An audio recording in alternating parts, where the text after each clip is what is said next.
راولپنڈی کے شہریوں کے لیے بڑی خوشخبری، کچہری چوک میگا انفراسٹرکچر منصوبہ ریکارڈ مدت میں مکمل۔ وزیر اعلیٰ پنجاب مریم نواز کل مرکز حق اسکوائر کا باضابطہ افتتاح کریں گی۔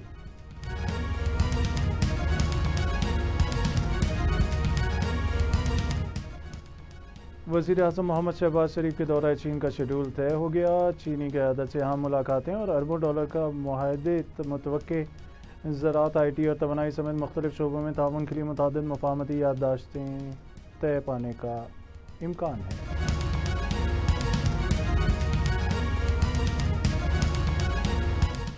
بے باک قیادت، تاریخی فتح، وزیر اعلیٰ پنجاب مریم نواز کا وزیر اعظم اور سروسز چیفز کے لیے تعریفی پیغامات۔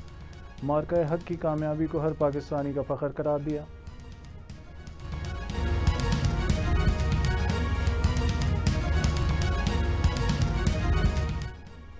آئی ایم ایف کی پاکستان کے لیے 1.32 ارب ڈالر کی منظوری، بجلی، گیس اور پیٹرول مہنگا کرنے کی سخت ہدایت، سرکاری اداروں کی نجکاری تیز کرنے اور موسمیاتی تبدیلی سے نمٹنے کے لیے 22 کروڑ ڈالر جاری کرنے کا اعلامیہ۔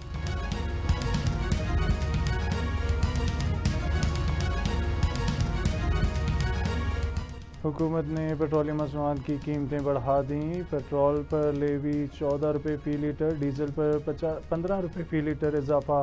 پیٹرول پر لیوی کی شرح 117 روپے 41 پیسے کی بلند ترین سطح پر پہنچ گئی، ڈیزل پر بھی پیٹرولیم لیوی بڑھ کر 42 روپے 60 پیسے فی لیٹر مقرر۔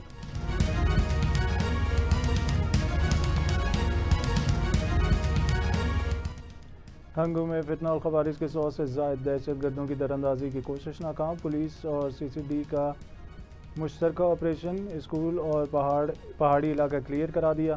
آئی جی خیبر پختونخوا کا اہلکاروں کے لیے انعامات کا اعلان۔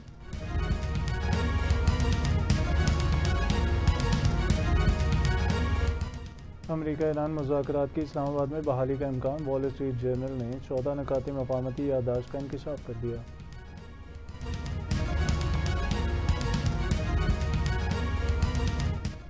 ایران کو ہتھیاروں کی فراہمی میں مدد کا الزام، امریکہ نے چین اور ہانگ کانگ کے نیٹ ورک سمیت 10 افراد اور کمپنیوں پر نئی پابندیاں عائد کر دیں۔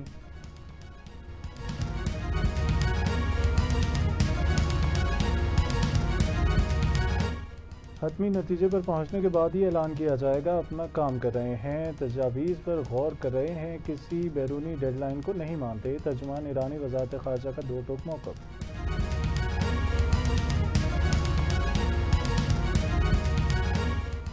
ایران سے مذاکرات ناکام ہونے پر پروجیکٹ فریڈم پلس شروع کرنے کا اعلان، امریکی صدر ڈونلڈ ٹرمپ کا اپنا ہرمز میں نئے آپریشن کی وارننگ۔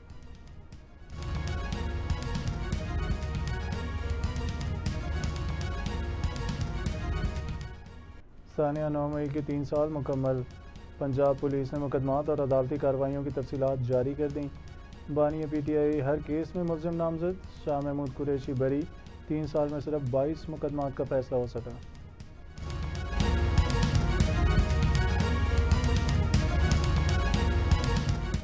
مارکہ حق کی کامیابی کا 1 سال مکمل ہونے پر بلوچستان میں ریلیاں، شہریوں نے افواج پاکستان کی قربانیوں کو زبردست خراج تحسین پیش کر دیا، فیلڈ مارشل سید عاصم منیر کی قیادت پر مکمل اعتماد کا اظہار۔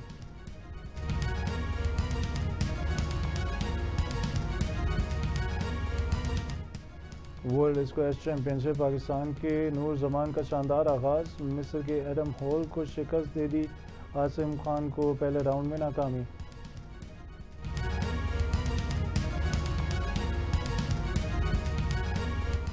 اور اظہر علی اب اسکاٹش ٹیم کی رہنمائی کریں گے، کرکٹ اسکاٹ لینڈ نے آئی سی سی لیگ 2 اور دورہ نیپال کے لیے سابق پاکستانی کپتان کی خدمات حاصل کر لیں۔